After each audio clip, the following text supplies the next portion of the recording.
Hello दोस्तों, मैं हूं अजीत कुमार। आप सभी को अपने यूट्यूब चैनल में स्वागत अभिनंदन करता हूं। और आज मैं लेके आया हूं UGC NTA NET higher education से जो प्रश्न आता है, जो फर्स्ट पेपर का है, जो चैप्टर है हायर एजुकेशन, उससे हम कुछ यहाँ पर मोस्ट इम्पोर्टेंट प्रश्नों के बारे में डिस्कस करेंगे, जो कि बहुत संभावना भी है कि इस तरह के प्रश्न आते हैं यूजीसी एनटीए में। तो चलिए स्टार्ट करते हैं। पहला प्रश्न हमारा है, देख लीजिए, आप स्क्रीन शेयर हो रहा है, आप देख सकते हैं कि शिक्षण प्रक्रिया के आधार पर विश्वविद्यालय के प्रकार निम्नलिखित में से क्या है। ठीक है, शिक्षण प्रक्रिया के अनुसार टीचिंग प्रोसेस के बेस पर विश्वविद्यालय के प्रकार पूछा है। तो यहाँ पर है केंद्रीय विद्यालय, पारंपरिक एवं मुक्त विश्वविद्यालय एवं प्राथमिक और द्वितीयक विश्वविद्यालय, इनमें से कोई नहीं। तो जो पहले का जवाब है वो है बी।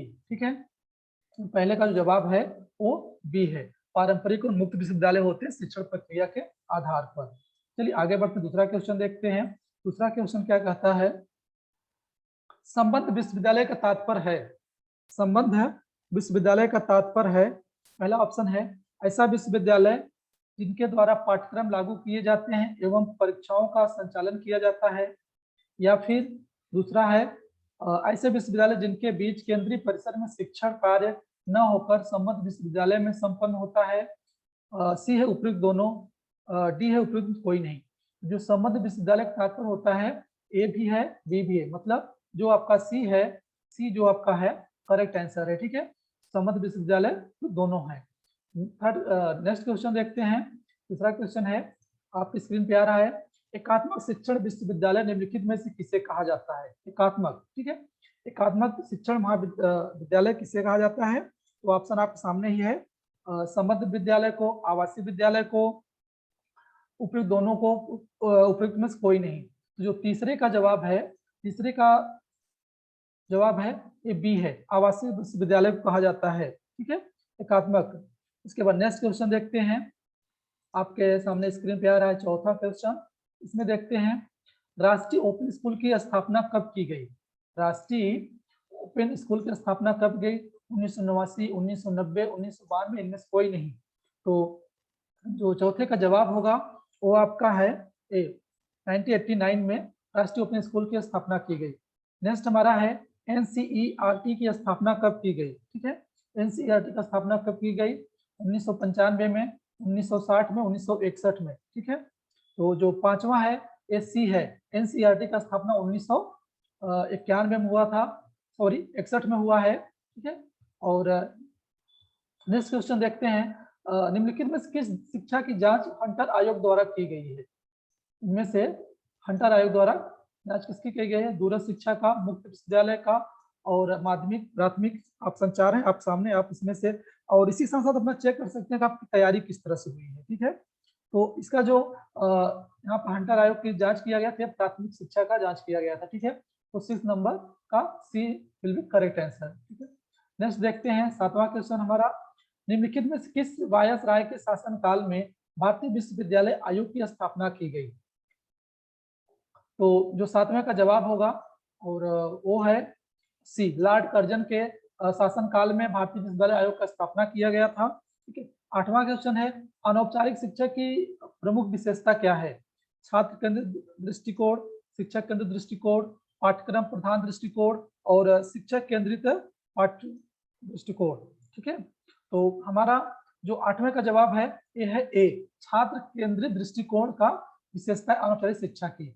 आगे बढ़ते हैं और दूसरा क्वेश्चन देखते हैं। शिक्षा के नौवां क्वेश्चन है, शिक्षक औपचारिक साधन क्या होते हैं। शिक्षा के औपचारिक साधन क्या होते हैं, प्रत्यक्ष एवं सुनिश्चित, प्रत्यक्ष एवं सुनिश्चित, अप्रत्यक्ष एवं पारंपरिक, निरर्थक एवं उद्देश्यहीन, कोई नहीं। तो जो नौवे का है वो ए है, प्रत्यक्ष एवं सुनिश्चित, मतलब फेस टू फेस डायरेक्ट होना चाहिए और निश्चित होना चाहिए। 10वां क्वेश्चन है, कोठारी कमीशन का गठन कब किया गया था। तो कोठारी कमीशन का गठन 1964, 1965, 1970 एंड 1975। तो कोठारी कमीशन 1964 1900 कहाँ तक था, ये 1966 तक। ठीक है, 1964 में आया था कोठारी कमीशन आयोग। आगे बढ़ते हैं, तो 10वें का ए करेक्ट है। और 11वां क्वेश्चन देखते हैं, वर्तमान में कौन शिक्षा का सशक्त माध्यम है। वर्तमान समय में शिक्षा का सशक्त माध्यम क्या है? ठीक है, देखते हैं इसमें कंप्यूटर, संचार, पत्राचार, इनमें से कोई नहीं। जो कंप्यूटर है, संचार है और पत्राचार है, इनमें से कोई नहीं। 11वां जो आंसर है बी है, संचार है। ठीक है, संचार सशक्त है इस समय।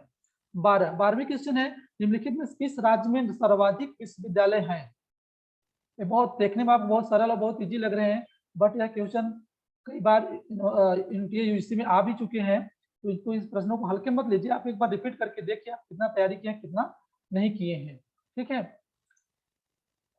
तो छत्तीसगढ़, बिहार, गुजरात, कौन से जगह सबसे ज्यादा सर्वाधिक विश्वविद्यालय हैं?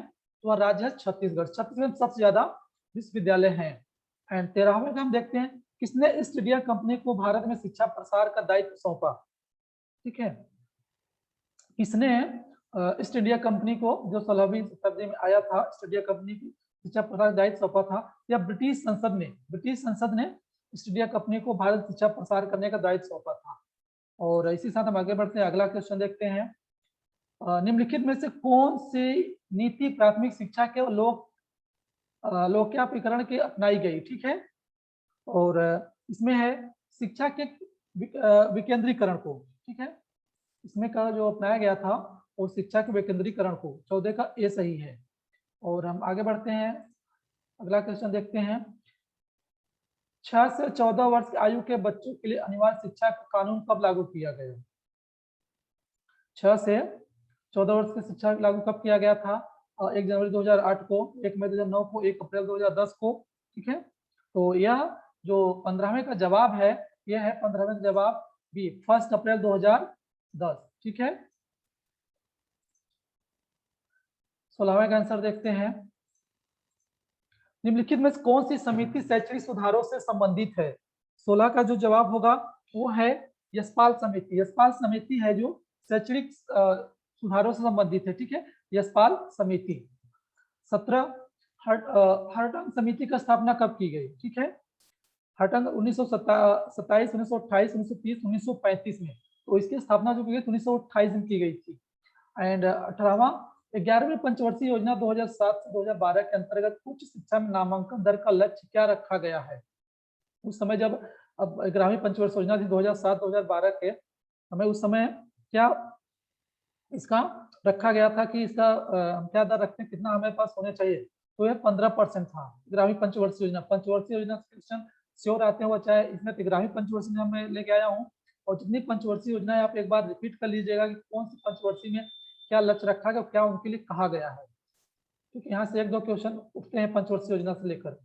दिल्ली विश्वविद्यालय किस प्रकार का विश्वविद्यालय है? दिल्ली विश्वविद्यालय किस प्रकार का विश्वविद्यालय है? तो दिल्ली जो है आपका एक केंद्रीय विश्वविद्यालय है। ठीक है, डीयू का नाम सुना होगा, दिल्ली यूनिवर्सिटी एक केंद्रीय विश्वविद्यालय है। फिर आवासीय विश्वविद्यालय को क्या कहा जाता है? 20वीं का देखते हैं, आवासीय विश्वविद्यालय को क्या कहा जाता है? तो एकात्मक शिक्षण महाविद्यालय कहा जाता है। इसका पहले एक सवाल प्रश्न आया था, मैंने वहां पर इसके बारे में चर्चा किया है, तो आप इसको ध्यान रखिएगा। नेक्स्ट क्वेश्चन देखते हैं, मुक्त विश्वविद्यालय को क्या कहा जाता है? मुक्त विश्वविद्यालय को क्या कहा जाता है? मुक्त विश्वविद्यालय को गैर पारंपरिक विश्वविद्यालय कहा जाता है, जिसको हम बोलते हैं डीम्ड टू बी यूनिवर्सिटी। ठीक है, उसके बाद हम 22वां देखते हैं कि इसके आगे हमारा क्या है। निम्नलिखित में कौन सा माध्यम छात्रों को प्रभावित ढंग से सूचनाएं संप्रेषित करने का कार्य करता है? ब्लैक बोर्ड, प्रस्तुतिकरण, मानचित्र। एक मिनट में लाइटर ले लेता हूँ ताकि आपको समझ में आए। ब्लैक बोर्ड, मानचित्र है, मौखिक है, और इनमें से कोई नहीं। तो जो सूचना संप्रेषित करता है ए है। ठीक है, ब्लैक बोर्ड एंड प्रस्तुतिकरण इसका 22 का सही जवाब है। आगे बढ़ते हैं, आगे देखते हैं कि प्रसार शिक्षा का उद्देश्य है, प्रसार शिक्षा का उद्देश्य है रोजगार के अवसर उपलब्ध कराना और ग्रामीण क्षेत्रों में ज्ञान का प्रसार करना, शहरी क्षेत्रों में ज्ञान का प्रसार करना, लोगों को अपने अधिकारों और कर्तव्यों के प्रति जागरूक करना। तो यह है प्रसार शिक्षा का उद्देश्य होता है ग्रामीण क्षेत्रों में ज्ञान का प्रसार करना। ठीक है, तो B will be correct answer. एक निवेश के रूप में शिक्षा का लक्ष्य क्या होना चाहिए? एक निवेश के रूप में शिक्षा का लक्ष्य क्या होना चाहिए?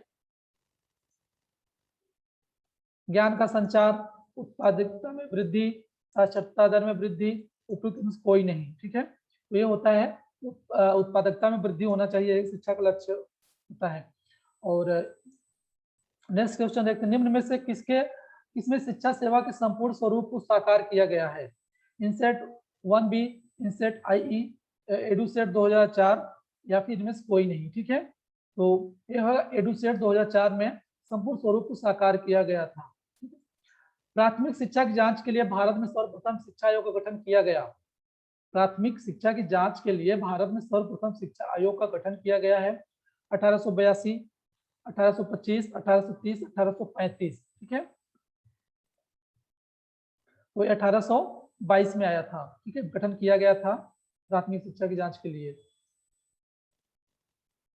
विश्वविद्यालय आयोग का गठन कब किया गया? विश्वविद्यालय आयोग का गठन कब किया गया? 4 जनवरी 1940 में किया गया। 28वां प्रश्न देखते हैं, भारत में आधुनिक शिक्षा की जन्मदाता मानी जाने वाली संस्था कौन है? ठीक है, तो ये ईसाई मिशनरियां हैं जो कि यहाँ से माना जाता है कि आधुनिक शिक्षा के जन्मदाता हम कहते हैं। और नेक्स्ट है, निम्नलिखित में से किस नीति का अनुकरण लॉर्ड कर्जन के द्वारा शिक्षा के क्षेत्र में किया गया है? ठीक है, यह है उदार नीति द्वारा। ठीक है, सी आंसर इसका सही है। आगे बढ़ते हैं और आगे देखते हैं, शिक्षा को किस संवैधानिक सूची के अंतर्गत रखा गया है? ये बहुत बार पूछ चुका है प्रश्न, रिपीटेड क्वेश्चन है कि शिक्षा किस सूची में रखा जाता है? संघ सूची, राज्य सूची, समवर्ती सूची। तो शिक्षा को हम समवर्ती सूची में रखते हैं, ध्यान रखिएगा सभी लोग।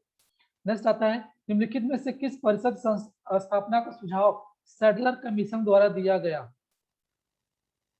अंतरराष्ट्रीय विश्वविद्यालय परिषद, राष्ट्रीय विश्वविद्यालय और अंतरराष्ट्रीय अनुदान, कोई नहीं। तो सैडलर कमीशन का जो सुझाव रखा गया था अंतरराष्ट्रीय विश्वविद्यालय परिषद में रखा गया था।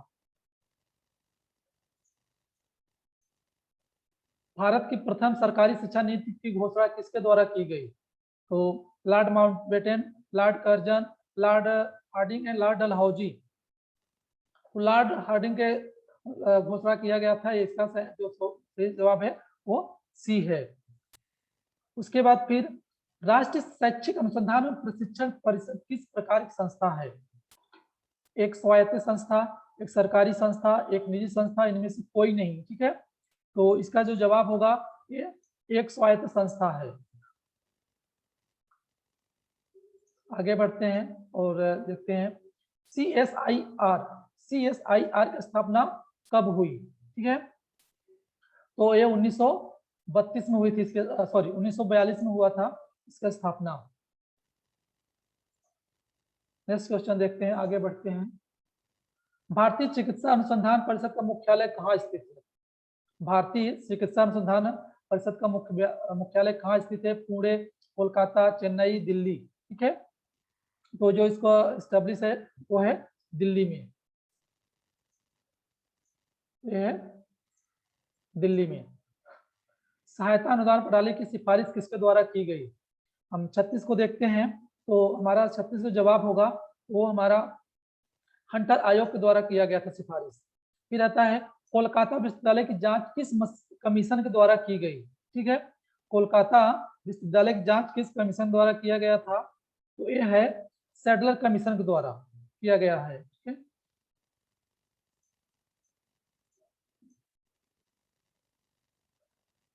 पाठ्य पुस्तकों में संशोधन करने का कार्य किसके द्वारा किया जाता है? तो पाठ्य पुस्तकों में संशोधन का कार्य जो होता है वो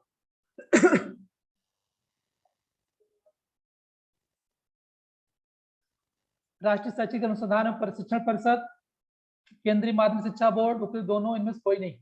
जो पाठ्य पुस्तकों में संशोधन करने का कार्य करता है ये दोनों करता है, केंद्रीय माध्यमिक शिक्षा बोर्ड और राष्ट्रीय शैक्षिक अनुसंधान एवं प्रशिक्षण परिषद। ठीक है, निम्नलिखित में से किसके सुझाव के आधार पर राज्य शैक्षिक अनुसंधान एवं प्रशिक्षण परिषद का गठन किया गया है? तो यहाँ देखते हैं, साइमन कमीशन, कोठारी कमीशन, उसके बाद आपका आता है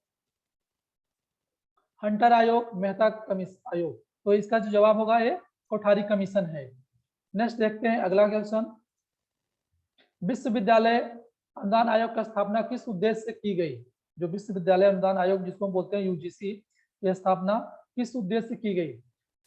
उच्चतरी शिक्षा की सहायता हेतु, उच्च स्तरीय शिक्षा की सहायता हेतु, शिक्षा संबंधी विभिन्न समस्याओं के समाधान हेतु, उपयुक्त दोनों। तो इसका जो इनमें से कोई नहीं, जो 40 का जवाब होगा वो है उपयुक्त दोनों। ठीक है, नेक्स्ट आता है आपका, किसके द्वारा शिक्षा के व्यवहार में अस्थायी परिवर्तन लाया जा सकता है? किसके द्वारा? शारीरिक क्रियाओं, शिक्षण प्रक्रियाओं, अनुभवों द्वारा, या इनमें से कोई नहीं? तो शारीरिक क्रियाओं द्वारा हम व्यवहार में अस्थायी परिवर्तन ला सकते हैं। नेक्स्ट क्वेश्चन देखते हैं, अगले की तरफ बढ़ते हैं। समान शैक्षणिक अवसर का तात्पर्य है, समान शैक्षणिक अवसर का तात्पर्य है एक प्रकार की शिक्षा, शिक्षा के विभिन्न प्रकार, या फिर सभी के लिए समान अवसर की शिक्षा। तो 42 का जवाब होगा वो सी होगा। ठीक है, क्योंकि सभी के लिए समान प्रकार की शिक्षा होना चाहिए। 43 नंबर में देखते हैं, स्कोबी का पूर्ण रूप क्या है? स्कोबी का पूर्ण रूप क्या है? State committee of vocational education, standing committee of vocational education, standing chancellor of variety education, state committee of virtual education. जो इसका जवाब होगा, स्कोबी का जो फुल फॉर्म होता है वो बी हुआ है, standing committee of vocational education. ठीक है,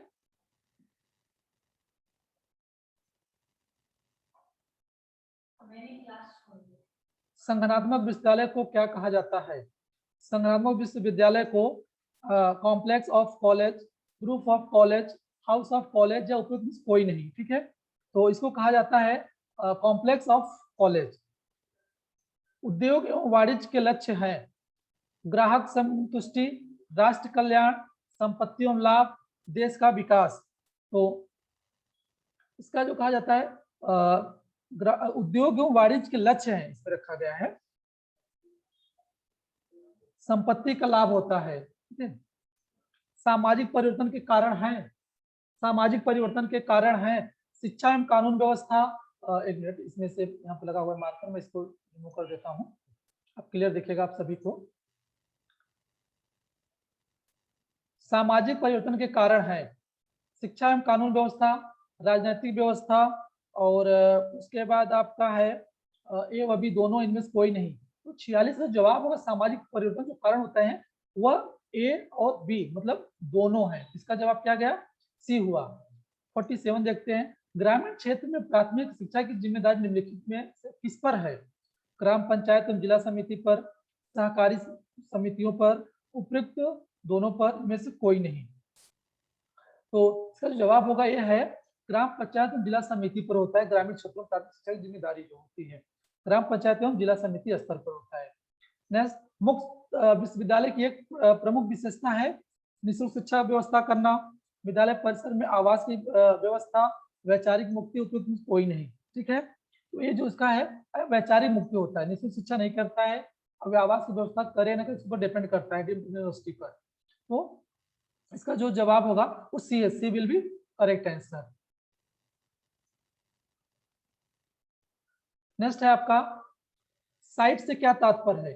आप बहुत साइट साइट सब सुनते हैं, साइट से क्या तात्पर्य है?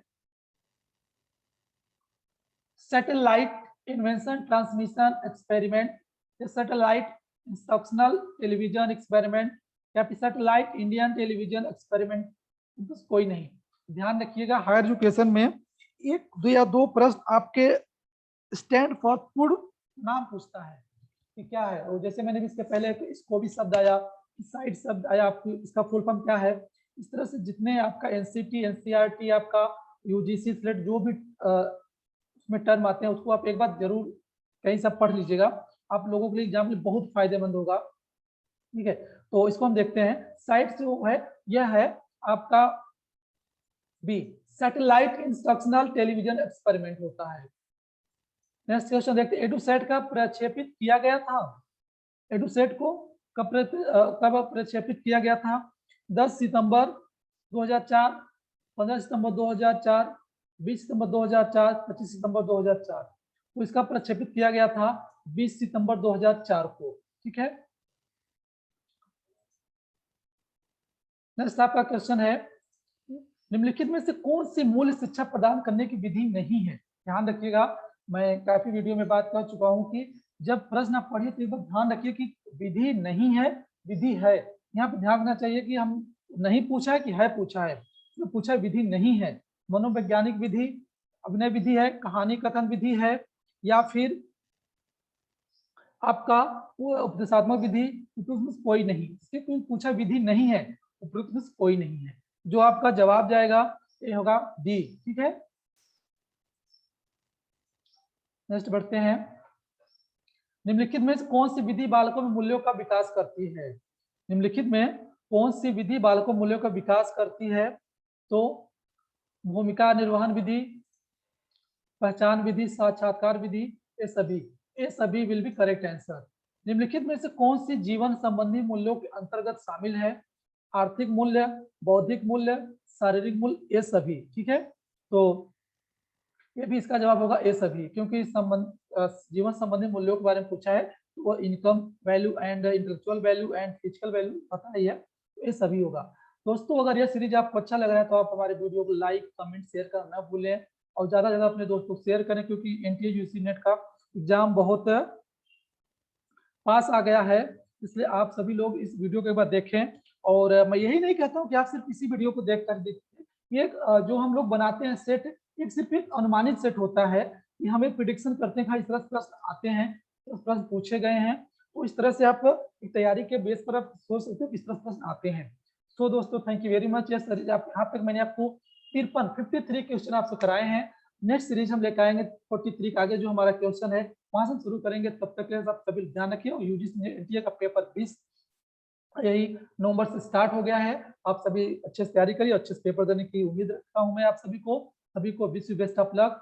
Okay, so thank you very much. ज्यादा दोस्तों इस वीडियो को लाइक कमेंट और शेयर करना ना भूलें।